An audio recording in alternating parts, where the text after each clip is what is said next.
Rádio Rio de Janeiro, a emissora da Fraternidade, passa a apresentar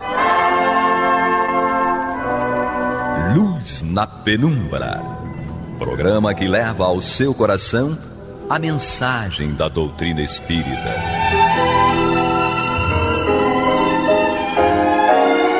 E agora, com vocês, Aloísio Guigino, Fátima Miranda e Eduardo Araújo, para o estudo da obra O que é o Espiritismo, de Allan Kardec.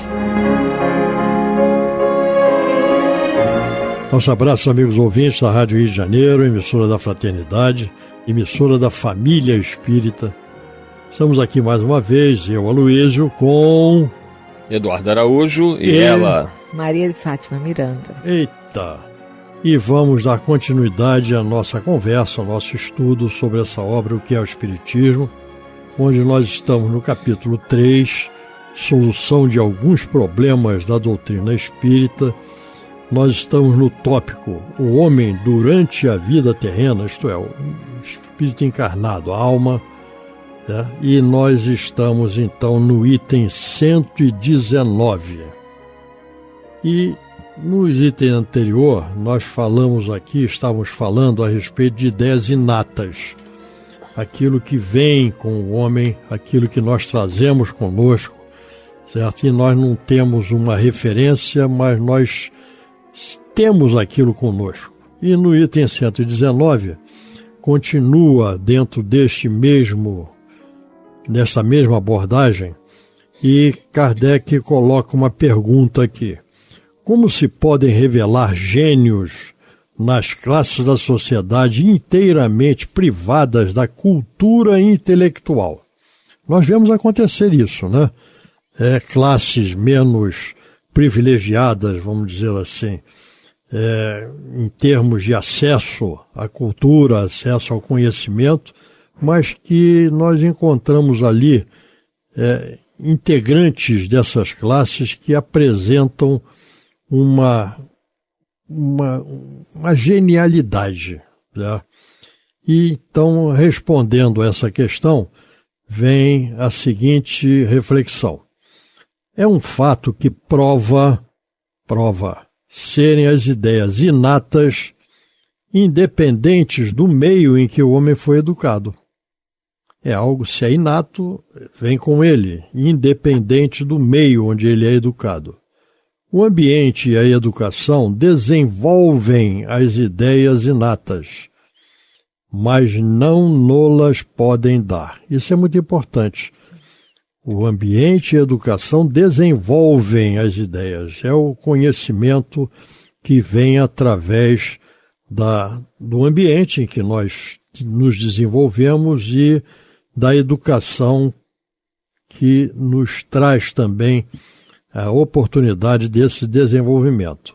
O homem de gênio é a encarnação de um espírito adiantado que muito houvera já progredido.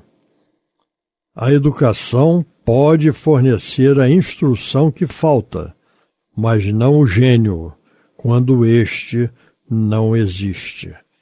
Então aqui também aborda essa questão da reencarnação, onde nós, tanto quando saímos daqui, retornamos à vida espiritual, nós levamos conosco todas as nossas aquisições, os padrões de desenvolvimento, o conhecimento, a inteligência e a evolução moral. São as nossas propriedades que nós levamos. E quando nós retornamos para a vida física, reencarnamos, nós também trazemos de volta esses mesmos valores que foram aquisições anteriores e que trazemos conosco. Então, o homem de gênio, ele na realidade, ele adquiriu essa genialidade em outras oportunidades. Há alguns anos eu tive a oportunidade de ver na televisão um senhor, aparentemente com 50 anos, ele acordou simplesmente numa condição de maestro, entendeu? E conduzindo a música de Strauss, Bach, como se tivesse saído de uma academia de música no dia anterior. E ainda falando alemão. Então é interessante, porque é uma pessoa que vivia num dessas brenhas aí do Brasil, uma vida totalmente rústica, sem informação escolar naquela encarnação, e de um dia para o outro acordou com esse nível de lucidez. Então está na cara. E ele reunia as crianças ali da área onde ele morava e começou a ensinar música e ensinar alemão. Interessante. Chico Xavier é o grande exemplo, né? Eu acho que você vê um homem simples, você vê na cidade de Pedro Leopoldo, como ele mesmo dizia, não tinha nem uma biblioteca. E o Chico, muitas pessoas desmerecem, né, Chico Xavier, porque não tinha instrução, mas você vê, quem viu o programa Pinga Fogo, sim, da extinta TV Tupi, gente, é impressionante o Chico, mas o Emmanuel estava ali. Sim, o Emmanuel estava ali orientando, e o Chico sempre fez questão de falar, Emmanuel está respondendo que... Mas você vê claramente o intelecto do Chico era algo impressionante. Apesar de não ter a instrução, o conhecimento acadêmico, era um espírito extremamente, conforme Kardec coloca aqui, ele já trazia com uma ideia inata, né? Você imagina quem não é Chico Xavier, porque quem estuda mediunidade, você verifica que para que eles tivessem a condição de escrever o livro Parnaso de Além Túmulo, os poetas, né? Como é que, mesmo que ele fosse, né, como é que eles davam o nome? Autodidata? Não, tinha um nome lá que você fazia imitação. Sim. Eu esqueci o termo que se usa, né? Mas ainda que ele estivesse imitando o estilo literário, bota aí o Eduardo para imitar o estilo. Com rima e métrica eu não vou conseguir, entendeu? Tem um nome lá que o nosso ouvinte deve estar aí lembrando agora. Eu vou procurar aqui. Mas mesmo que eu, Eduardo, quisesse, eu não consigo reproduzir um estilo literário. Mas não eram só, não. Eram vários poetas portugueses e brasileiros.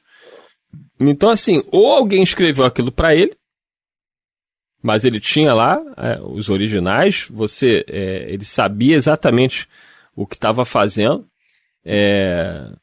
Várias pessoas da época, personalidades que leram a obra, falou, olha, se isso for da cabeça desse menino, acho que foi Monteiro Lobato que teria dito isso, se isso for da cabeça desse menino, tem que pegar todas as cadeiras, né, da Academia Brasileira de Letras e dar para ele.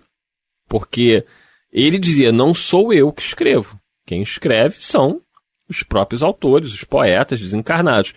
E aí ficava essa discussão, mas ele está fazendo a imitação. Tem um termo, né, que eles utilizam para quem faz a imitação, né, dos escritos de algum autor. Então, mesmo que fosse uma imitação, seria algo extraordinário para um menino de uma cidade de Pedro Leopoldo, uma cidade pequena de Minas Gerais, sem acesso à cultura, com pouquíssimo estudo, sem biblioteca. Onde é que ele lia esses poetas? Então, claramente você vê que o que Kardec está colocando aqui se encaixa naquilo que Chico Xavier demonstrou. Não tinha instrução, acho que estudou no máximo até a 4ª série. Dessa vez. Porém, era um espírito extremamente sábio. Quem conversava com o Chico falava que ele falava sobre qualquer assunto. Qualquer assunto. Então, explica exatamente o que a gente acabou de ler aí. O que nós lembramos aqui, dentro desse processo de reencarnação, é que nós temos a nossa propriedade. E a nossa propriedade, que é a inteligência, o conhecimento e a evolução moral, isso é a nossa bagagem, certo? E isto vai conosco, estejamos aqui, retornemos ao plano espiritual e voltemos à reencarnação aqui, trazendo a nossa bagagem. E a espiritualidade, ela se utiliza do médium que se apresenta a condição de desenvolver aquele tema, aquele assunto que está sendo tratado. Então, nós vemos aí o quê? Essas ideias inatas. Sim. É o que nós estamos conversando aqui. A ideia inata nada mais é do que um afloramento da bagagem que o indivíduo traz e que foi adquirida. É o ânima, que é o animismo, né? A bagagem da alma. Isso. E que foi adquirida em determinado momento da sua existência de espírito imortal.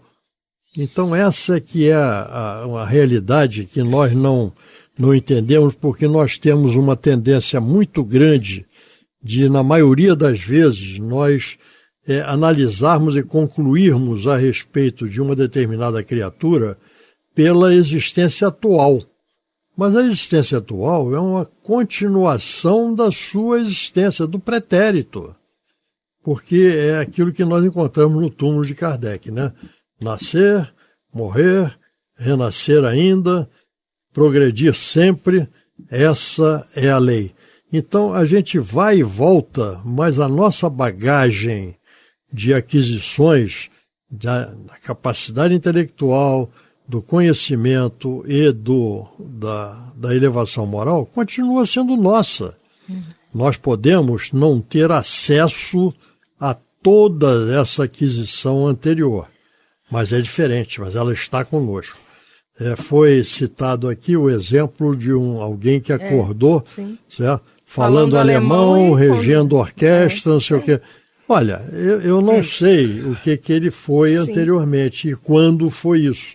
Mas ele adquiriu essa capacidade em algum momento da sua existência, porque tudo tem uma razão de ser, todo efeito tem uma causa. Certo? Então, se ele apresenta esta capacidade, ela foi adquirida em alguma época. Sim. Então, a gente diz, é uma coisa inata. Nós não temos acesso a todas essas experiências pretéritas. É o esquecimento do passado. Tá? Mas afloram de quando em quando, em cada um de nós, essa foge daquele porão onde estão armazenadas todas as nossas experiências, vaza alguma coisa, e nós passamos a ter acesso a isso sem termos como explicar como essa coisa apareceu. Na colocação do Eduardo em relação ao Chico, guardando as devidas proporções, claro, quando nós vamos estudar o Livro dos Espíritos, você não sabe quem é mais capaz, quem é mais, entendido. Se Kardec perguntando ou os Espíritos respondendo. Não é isso? Porque, olha, para fazer as perguntas que Allan Kardec fez, tem que ter uma superioridade de raciocínio no aprofundamento daquelas questões. E aí entra um outro aspecto também. É que você não pode garantir que foi a persona Kardec que criou aquilo. Sim. Ou se foi o Kardec intuído para que fizesse aquela colocação. Pois é. Fica muito difícil essa coisa. É o que eu estava refletindo também em relação ao Chico, porque essa parceria do Emmanuel com o Chico, nós vamos observar que é o que tem tudo a ver com a orientação dos espíritos para a influência moral do médio. Porque para que o Emmanuel tivesse um espaço tão amplo com o Chico e tão profundo para certos trabalhos, havia no Chico uma condição própria. Não é? Então às vezes você não sabe se é Chico ou se é Emmanuel que está falando. Então, no caso do Chico, ele trazia reserva de conhecimento e morais também, que facilitaram o trabalho dos dois. Isso daí, vamos entrar em outro aspecto aí também, certo? É a mediunidade do futuro, certo? Que é a chamada mediunidade de parceria, certo?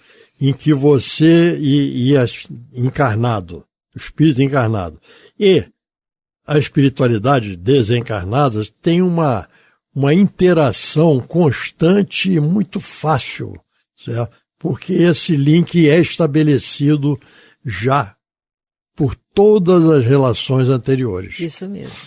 E nós vamos encontrar isso visível em várias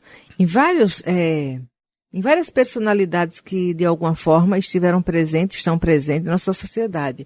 Eu lembro também do Lázaro Ludovico Zamenhof. Zamenhof. Não é? O trabalho que ele fez com Esperanto. O estudo que ele fez sobre línguas ao longo da jornada dele e desencarnado, se preparando para vir com a missão de organizar o idioma internacional. É aquela lei humana que nós conhecemos e que é aplicável também em todos esses aspectos que nós estamos falando.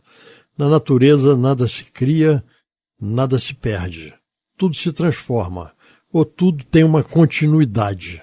Certo? É que nós, muitas vezes, não percebemos essa continuidade e raciocinamos e concluímos, certo, como se fosse uma coisa nova do momento e não uma continuidade de algo que foi adquirido e incrementado em outras oportunidades anteriores. Eu achei que o termo que eu estava procurando era pastiche, né?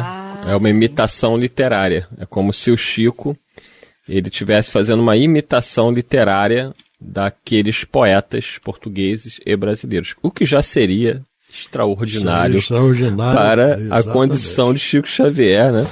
É um jovem de uma cidade pequena de Pedro Leopoldo. Então, claramente a gente vê que não é por aí. E tem aqui as análises, né? O pessoal falando que realmente já seria algo incrível para um jovem, né? Que estava ali reproduzindo obras de João de Deus, Antero de Quental, Guerra Junqueiro, os brasileiros Cruz e Souza, Augusto dos Anjos. Os resultados, né, sugerem que os poemas de Parnaso não seriam produto de uma simples imitação literária. Então tem até trabalhos acadêmicos mostrando isso, né? O Chico Xavier e a psicografia, né, em relação, seria ou não obra dos espíritos.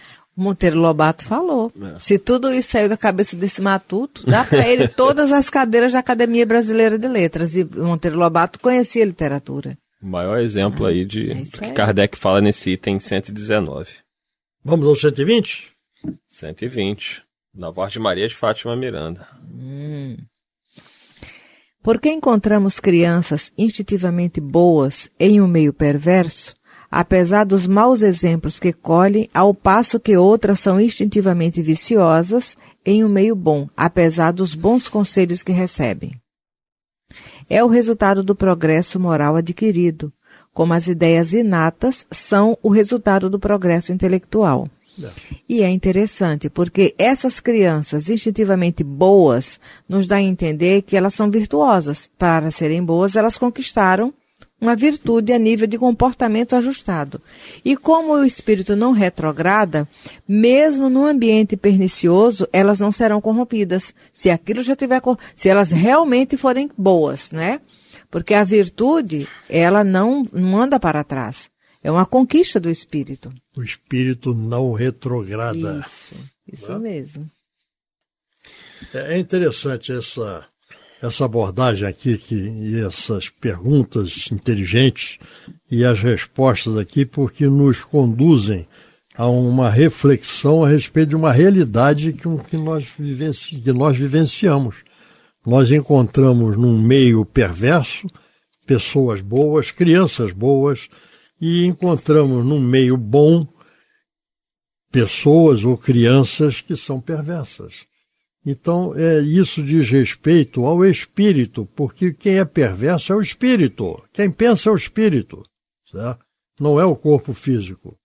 Então, são aquisições ou falta de aquisições, certo? No seu pretérito. É aquela parte do capítulo 6, item 5 do Evangelho, onde o Espírito de Verdade fala para que vos ajudeis mutuamente, mortos e vivos, quer dizer, tanto nessa interação da mediunidade quanto nas reencarnações. Porque uma criança que tem essas qualidades e reencarna num ambiente assim, de alguma forma vai ser referência para os pais e para aqueles com quem convive.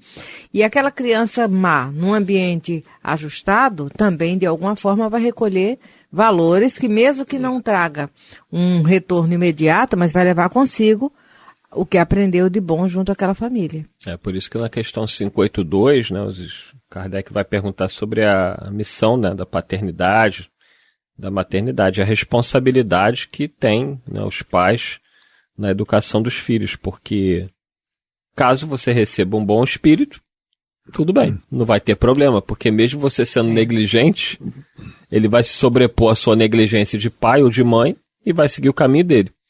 Agora, se for um espírito comprometido, que tenha dificuldades, esses pais serão responsabilizados pela missão que não souberam desempenhar.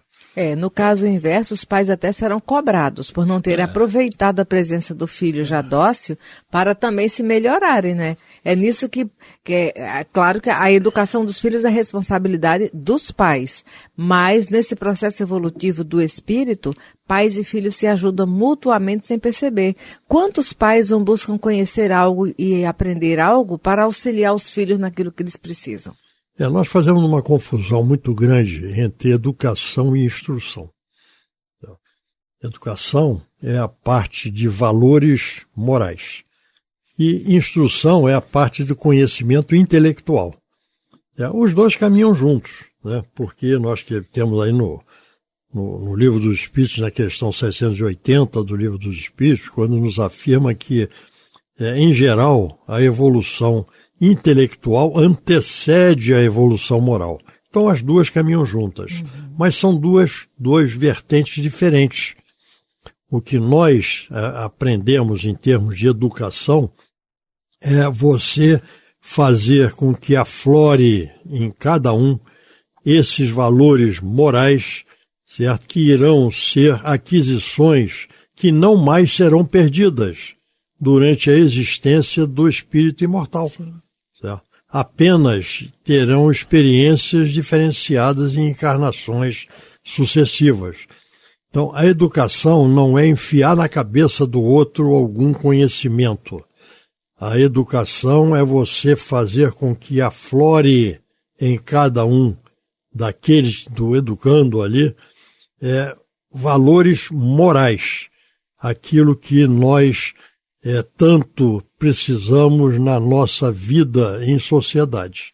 Kardec fala sobre a educação, né? Você tocou em educação aí, eu acho que é um dos textos, é difícil de selecionar mas importantíssimos de Kardec, quando ele, fazendo um comentário, né, a questão 685 do Livro dos Espíritos, ele vai dizer que a educação, ele vai falar sobre a educação intelectual, e ele era um professor, né? Então ele poderia muito bem puxar a sardinha para o intelectual, mas ele diz assim o seguinte: há um elemento que não se tem dado o devido valor, e sem o qual a ciência econômica não passa de simples teoria: a educação.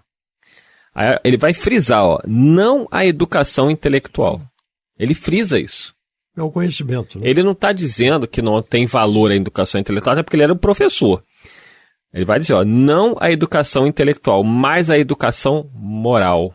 Ele coloca a educação moral como aquela que é fundamental na vida do indivíduo. E ele complementa: não nos referimos à educação moral pelos livros. Então, quer dizer, não é você pegar o livro e sair ensinando moral no livro. Enfiar na cabeça do outro os valores. E sim, a que consiste na arte de formar os caracteres, aquela que cria hábitos, uma vez que a educação é o conjunto dos hábitos adquiridos. Esse homem é brilhante, né? Este homem, esse Allan Kardec, é brilhante. Não fosse ele o selecionado para fazer essa elaboração, essa organização que veio a ser a doutrina dos espíritos. Aliás, isso aqui dá um bom programa, né? Vou até separar. Sim. E aí, estamos chegando ao final do programa, Maria de Fátima Miranda. Que Jesus nos conduza. Não, peraí, mas envolve mais um pouquinho. Você tem um minuto ainda. Tem valores inatos aí para você trazer para a gente. Por isso que eu chamo Jesus, porque sem ele esses valores não são valorosos. Viu? Essa questão desses valores que nós trazemos conosco, inatos, é uma coisa que nós temos que ter atenção, porque é a nossa realidade, é a nossa existência, é o nosso progresso, e que não se perde. E se não se perde, nós trazemos a capacidade de apresentá-los em outras oportunidades. Muita paz para todos. Agora sim. Que Jesus nos conduza. É isso aí. Valeu. Você está ouvindo o programa Luz na Penumbra.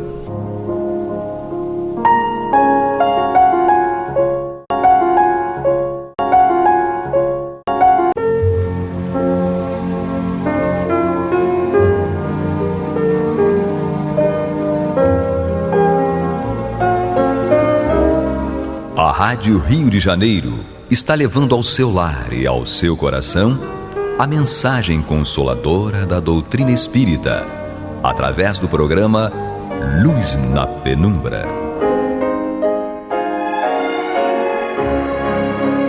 E agora com vocês, Bill Fabiano e Renato Souza, para comentar os textos da Revista Espírita de Allan Kardec no período de 1859 a 1869. Muito bem, prezados ouvintes da Rádio Rio de Janeiro, emissora da Fraternidade, estamos de volta, programa Luz na Penumbra, Revista Espírita, ano ímpar, estamos em dezembro de 1859, aqui diretamente dos estúdios da Rádio Rio de Janeiro, eu, Renato Souza, e lá do outro lado da Bahia, de Guanabara ainda, Bill Fabiano Cordeiro. Bill, meu parceiro, seja bem-vindo, boa noite para você. Boa noite, estamos juntos mais uma vez, ainda daqui de Saquarema. É, isso aí. Então, e aí a gente vai dar continuidade ao nosso estudo aqui, estamos falando ainda lá dos... estávamos falando, né, dos 3 cegos da parábola, né, e aí fizemos um programaço na semana passada, falando sobre os sentimentos, sobre convivência familiar, sobre convivência com as pessoas, não é? Os cuidados que a gente tem que ter no trato, no relacionamento, e tudo começa justamente dentro da nossa casa, é impressionante, é o primeiro contato que a gente tem, assim, com esses sentimentos, com tudo isso que a gente precisa observar muito bem, é entre pai e mãe, entre pai, mãe e filhos, irmãos e tudo mais, não foi, Bill? A gente conversou bastante sobre isso, né? Foi, eu acho que é importante, logicamente a gente está falando de uma rádio espírita, de um programa espírita, de 2 espíritas falando, ou pelo menos aspirantes a espírita, né, Renato? Uhum. Mas a gente está falando também de impressões e de relacionamento, de experiências, então acho que é importante a gente trazer um toque humano dentro de um programa, para não ficar uma coisa só de leitura, né, de interpretação de um texto. Nós sabemos, eu e o Renato sabemos interpretar o texto, sabemos interpretar uma comunicação, sabemos falar sobre os livros, as obras, porque a gente estuda muito, né, Renato? Uhum. Mas é importante também a gente trazer essa visão mais humana, traduzindo ela para uma realidade mais próxima da gente. A vida como ela é. Exatamente. Então, sem dúvida, é desse jeito, né? E às vezes a gente passa despercebido, né? Coisa bem Nelson Rodrigues, né? A vida é como ela é. Exatamente, perfeito, com certeza. Bill, vamos começar hoje então um outro título aqui, né? Comunicações estrangeiras lidas na sociedade. Comunicação obtida pela senhorita P, de P. DP, aqui tá DE, né? DP, enfim. Sim, isso aí, DP. Não sei se para você tá do mesmo jeito aí, né? É como se fosse, por exemplo, De Paula, por exemplo. Né? Então vamos nós. Começa dizendo assim, ó. A bondade do Senhor é eterna. Ele não quer a morte de seus filhos queridos.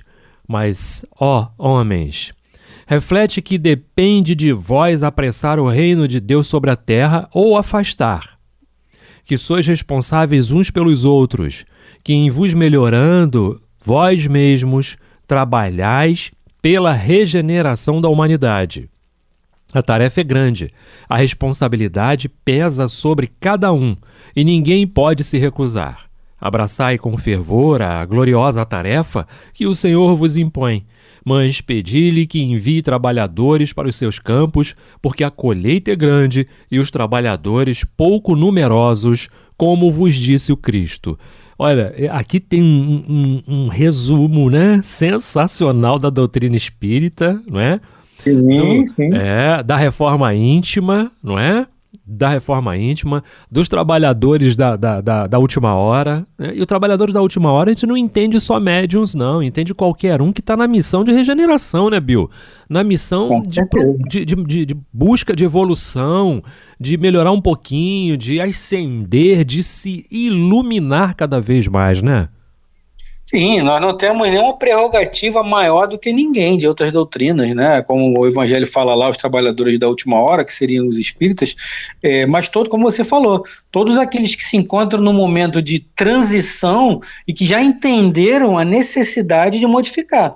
E é interessante também aqui quando ele fala, reflete de que depende de vós apressar o reino de Deus na terra. Exato. Muitas pessoas E eu posso até me enquadrar nisso, não me lembro nada agora, porque honestamente eu nunca fui muito de reclamar da providência divina, não. Eu sempre entendi, desde moleque, eu acho que já estava dentro de mim, já intrínseco, já que a vida é isso aí, cara. E depois que a gente abraçou a doutrina, muito mais ainda, né?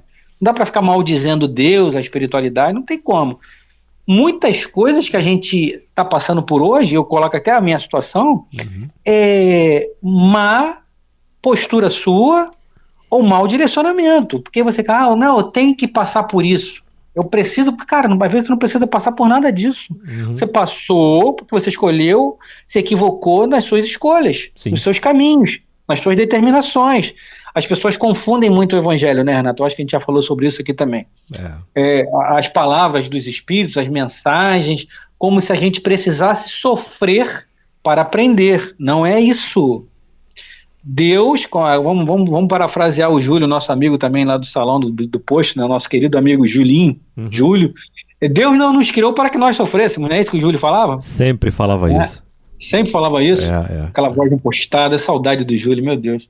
Enfim, cara, Deus nos criou para que nós fôssemos e sejamos felizes. Só que na medida em que você escolhe o caminho errado, o caminho equivocado, o caminho da porta mais larga, a repercussão negativa vem por acréscimo, não tem como, porque a vida é cartesiana. Vamos lá lembrar René Descartes. 2 e 2 são 4, é igual a 4. Né? Não vamos parafrasear a Caetano aqui, dizendo que 2 e 2 são 5, que não é por aí, né, Renato? 2 e 2 é igual a 4. Se você faz a escolha errada, a repercussão virá, porque a espiritualidade não passa a mão na sua cabeça. Eles podem até amenizar o seu processo, né? Como a gente tem várias histórias aí de pessoas que teriam que vir com determinação X e acabam ficando com determinação A pelas escolhas acertadas, mas o único determinismo real é o desencarne. Você sabe que você vai nascer e você vai morrer fisicamente. Todo o resto, até o que estava determinado para o Renato, para mim, a gente consegue mudar o nosso destino através da nossa transformação moral. Sim. Se a espiritualidade, né, Renato, entende, bom, o Bill e o Renato precisariam passar por isso aqui. Só que eles já atingiram um nível e que não precisam mais. Eles já entenderam aquilo. Então aquilo não se faz mais necessário. Né, Renato? Sim, desse jeito. Tá nas tuas mãos. Não é? E aí a nossa inabilidade, a nossa inexperiência, não é? Até a nossa rapidez, a pressa com que a gente quer, vai deixando a gente desajeitado, não é? E aí a gente deixa de observar pontos importantes, não é? E que vão acarretar consequências. Tudo na vida tem consequência, não é? E aí é uma ação que você cometeu e que amanhã vai estar respondendo por aquilo, não é? E tudo mais. Eu lembro muito do curso de administração de empresas, Bill, onde a gente aprende, né, que todo projeto, não é, ele precisa permitir um ajuste, né? Ele precisa permitir um ajuste. Então, você não pode simplesmente criar alguma coisa, né, pensar em alguma coisa, né, executar e controlar de que forma? Como é que você controla? Esse controle, quando você chega na fase do controle, esse controle ele tem que permitir um ajuste. Ainda que no meio do caminho apareça de súbito algo que foi inesperado, mas você está dentro do que foi planejado, não é? Então, você tem menos chances daquilo dar ruim, né? Dar errado, tá? E na vida é assim, o problema é que a gente é inábil. Nós somos inábeis na hora em que a gente vai cuidar da nossa própria condução na vida, nas coisas. E aí quando a gente lê um parágrafo desse aqui, né, olha a importância, olha a tua importância e olha a minha importância, né, no que se refere a essa obra de regeneração. E ela começa por onde? E não adianta eu me preocupar... de que forma? Ficar olhando assim, o Léo que cuide lá da parte lá da que cabe a ele da regeneração, porque eu vou estar nessa também, né? Você faz parte do conjunto, não é? Mas você pode deixar aquele conjunto por não ter feito a tua parte, como deveria ter feito. Não é? Então, assim, é responsabilidade de cada um, é responsabilidade individual, quando ele fala aqui, não é? Da regeneração. Gente, essa regeneração ela não passa só pelo planeta, não. Passa pelo Bill Fabiano Cordeiro, pelo Renato. Começa em mim e você, né? Pelo Renato Souza, pelo Léo e todos individualmente falando. Eu preciso construir, não é? Aqui a base, a sólida para dar continuidade a tudo isso. Você precisa ser visto como um exemplo, porque é o exemplo que faz, não é? E aí a gente vai, entre erros e acertos, nós vamos seguindo, nós vamos tentando, nós vamos, né, tocando para frente. Meio desajeitados, mas vamos tocando para frente, né? É isso. Então, bom, estamos no programa Luz na Penumbra, Revista Espírita, ano ímpar, dezembro de 1859, vamos dar continuidade à leitura. Estamos falando aqui de comunicações estrangeiras, lidas na sociedade, comunicação obtida pela senhorita D.P., não é? Então, Bill, quer falar mais alguma coisa? Não, vamos dar sequência. Eu ia até falar realmente aqui sobre as duas primeiras frases, né? Que você leu aí, a bondade do Senhor é eterna, já mata ali uma boa parte dos nossos problemas. Sim. E ele não quer a morte dos seus filhos queridos. Obviamente, essa morte aí não é a morte física, né? Exato. É a morte moral, a morte espiritual, sim. Ou seja, a falência dos seus filhos. Deus não quer a falência dos seus filhos, muito pelo contrário, né, Renan? Ontem eu compartilhei, olha, ontem, né? Algum tempo atrás aí eu compartilhei um post, né? No nosso grupo de estudos, né? No GEAB, tá? Sobre uma pessoa aí, uma figura aí da filosofia, né? Que eu não me recordo quem, disse, olha, quando cair, levante-se, porque ninguém anda deitado.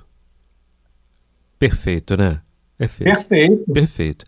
Quando cair, levante-se, porque ninguém anda deitado.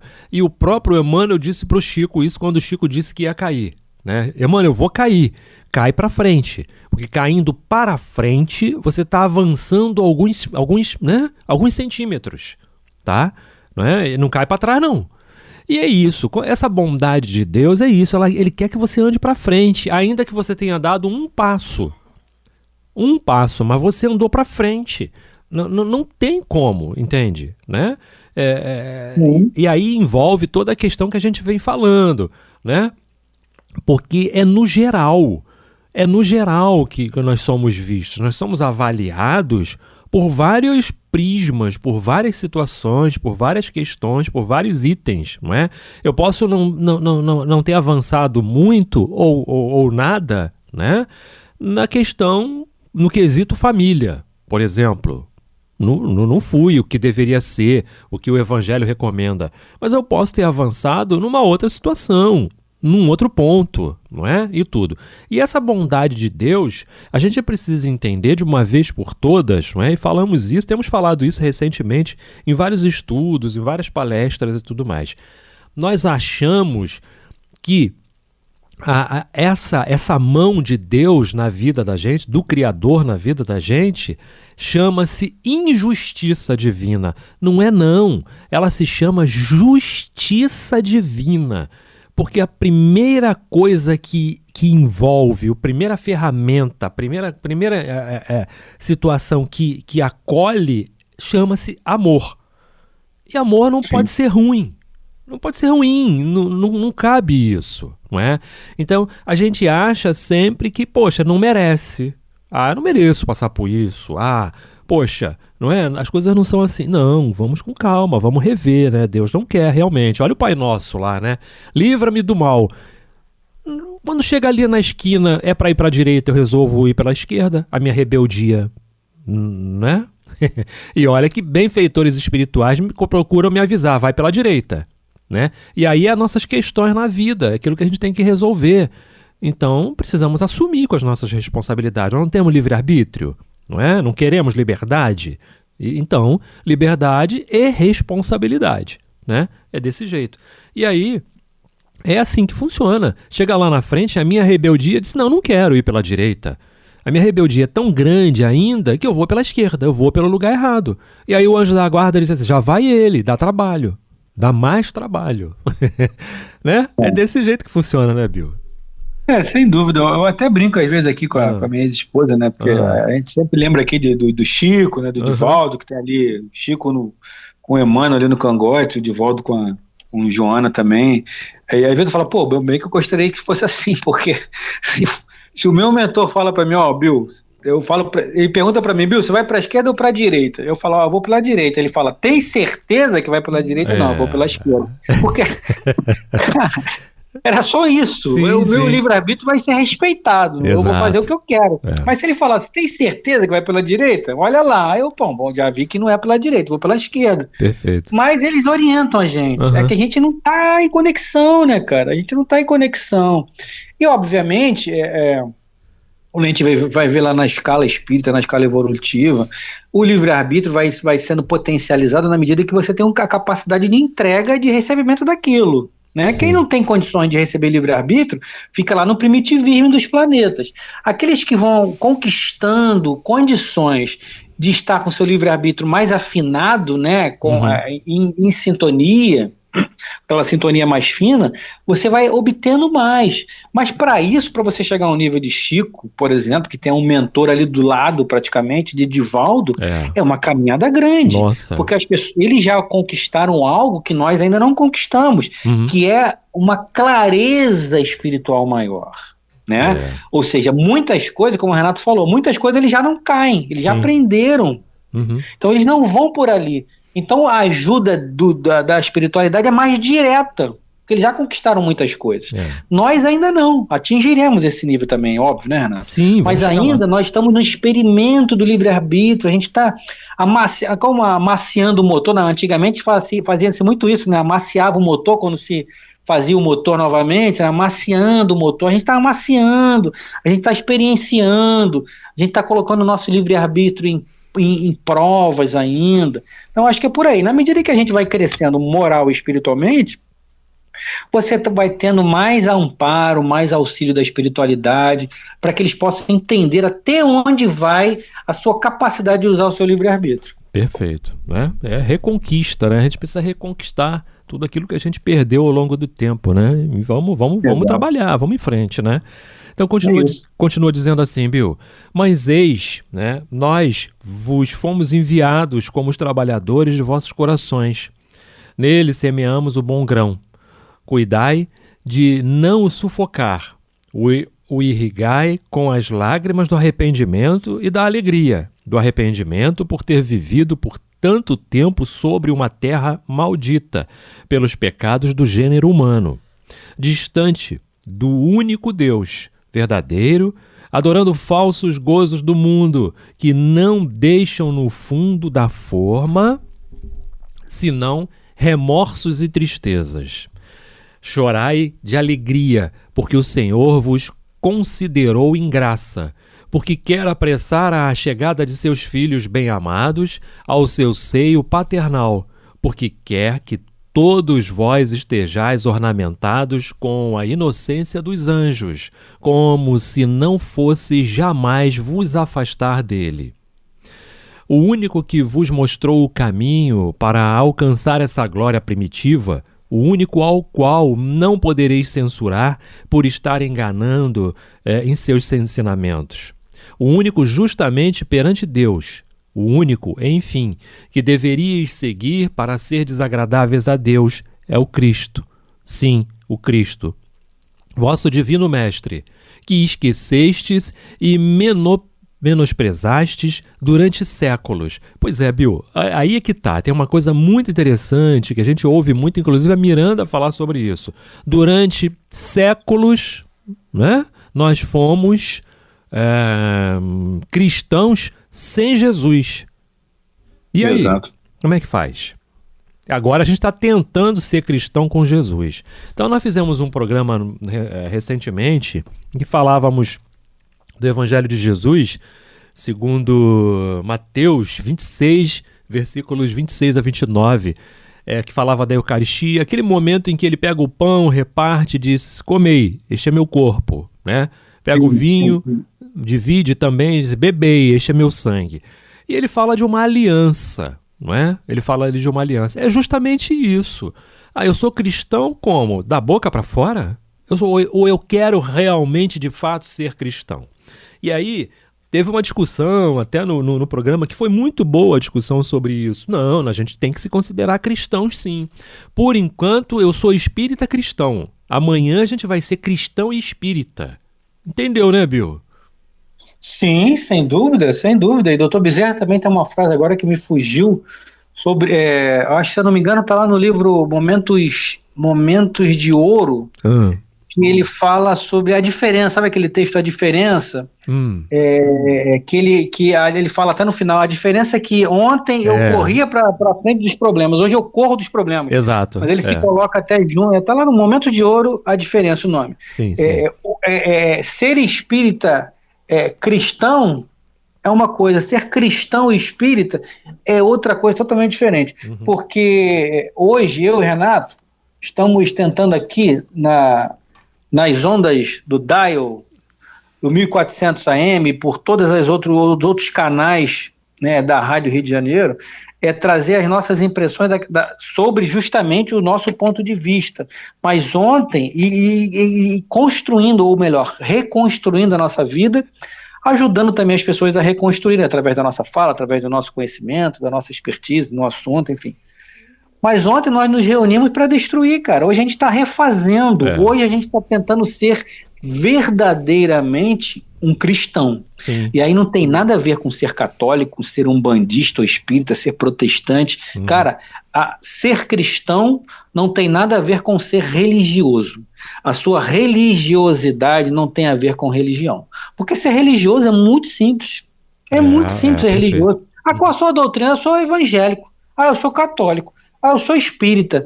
Mas o que você faz dentro da sua religião? A gente vê muita intolerância religiosa aí. Porque o cara não é espírita, é do mal. O cara é espírita, é do mal. É católico. Cara, não existe isso. O Chico que falava, né? Quando você perde muito tempo olhando, se preocupando com a religião do outro, você está deixando de ajudar quem está dentro da sua religião. Então, Renato trouxe muito bem isso aí, né? Porque a gente vai recorrer ao Emmanuel, né? Lá no capítulo 101 do Pão Nosso, Existe a Tentação, quando ele diz que ante o nosso desejo de luz, nosso anseio de luz, há milênios de sombras. Nós temos muita, mas muita coisa. Como o Evangelho diz, a gente está mais próximo da partida do que da linha de chegada. Exato, né, perfeito. Então, nós temos muita caminhada ainda pela frente, Sim, cara. A gente tem que verdadeiramente ser cristãos, né, Renato? Com certeza. Vamos lá, a gente vai chegar lá. Vamos ver se dá tempo de acabar de ler, né, Bill? Vamos ver aqui se dá. Sim, vamos lá. Amai, porque ele pede sem cessar por vós, ele quer vir em vosso socorro. Como? A incredulidade ainda resiste. As maravilhas do Cristo não podem abater. As maravilhas de toda a criação permanecem impotentes sobre esses espíritos zombeteiros. Sobre essa poeira que não pode prolongar por um único minuto miserável de existência. Estes sábios que creem, só eles possuírem todos os segredos da criação, não sabem de onde vêm, nem para onde vão, e todavia negam tudo, duvidam de tudo, porque conhecem algumas das mais vulgares leis do mundo material, creem poder julgar o mundo imaterial, ou antes dizem que nada há de imaterial, que tudo deve obedecer a essas mesmas leis materiais que conseguiram descobrir.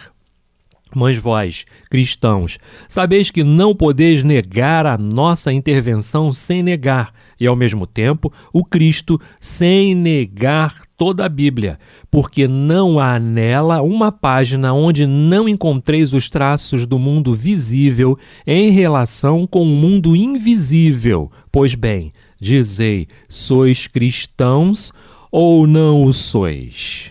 Rembrandt é o nome dele, né, Bill? Olha, fechamos bem aqui. A gente até pode comentar no próximo programa um pouco mais sobre essa questão de sermos cristãos sem Cristo, não é? Com certeza, porque já estamos em cima da hora, Bill, 24:05. Estamos chegando ao final do programa, né? Sexta-feira que vem a gente está de volta. Grande abraço a todos. Bill Fabiano. Muita paz a todos. Boa noite.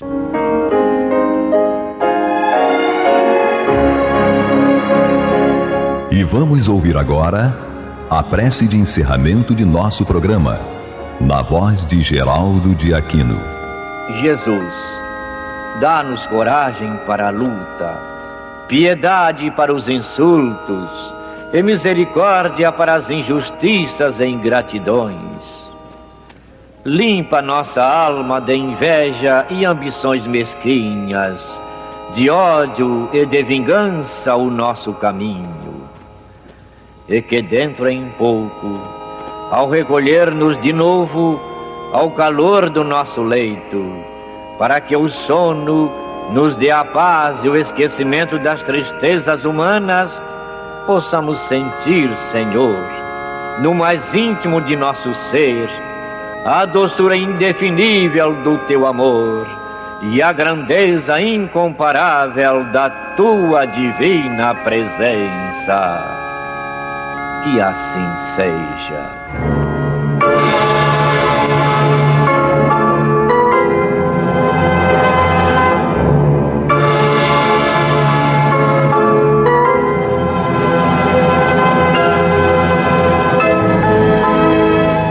Acabamos de apresentar o programa Luz na Penumbra, que voltará a ser apresentado na próxima segunda-feira, às 21 horas, nesta emissora.